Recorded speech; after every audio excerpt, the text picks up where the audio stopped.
Hello everyone, good evening. মই আজি এটা প্ৰডাক্ট ইউজ কৰিব ওলাইছোঁ আপোনালোকৰ আগত। আচলতে মোৰ হোৱাইট হেডছ বহুত আছে নাকত, তো মই অনলাইন মিছত স্ক্ৰল কৰি থাকোঁতে হোৱাইট হেডছ আৰু ব্লেক হেডছ ৰিমুভাৰ এটা প্ৰডাক্ট দেখিলোঁ,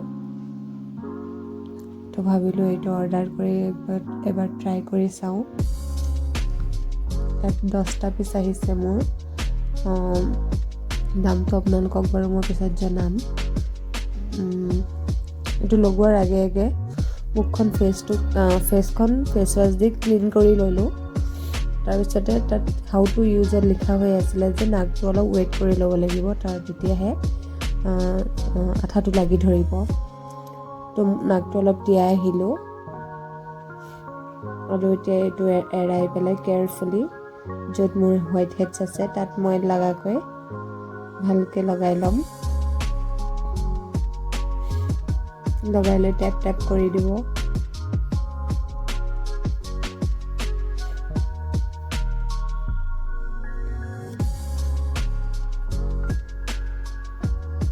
লগাই লৈ হৈ গ'ল মোৰ কমচে কম 10 মিনিট 20 মিনিট থাকিব লাগিব এইটো লগাই।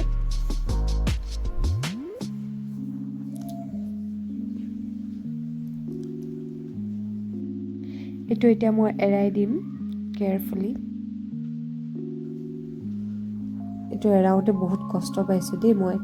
আচলতে মোৰ চকুৰ পৰা পানী ওলাই গৈছে। কামত নিদিয়া নহয়, দিছে। 100ৰ ভিতৰত আপুনি 60 দিব পাৰে, কাৰণ মোৰ গোটেই একেবাৰতে গোটেইখিনি ক্লিন হোৱা নাই। ক্লিন হৈছে নোহোৱা নহয়, কিন্তু পাৰফেক্টলি গোটেইটো ক্লিন হোৱা নাই।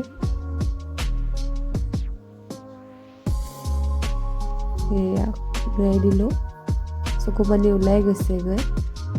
নাকটো অলপ ক্লিন হৈছে নোহোৱা নহয়।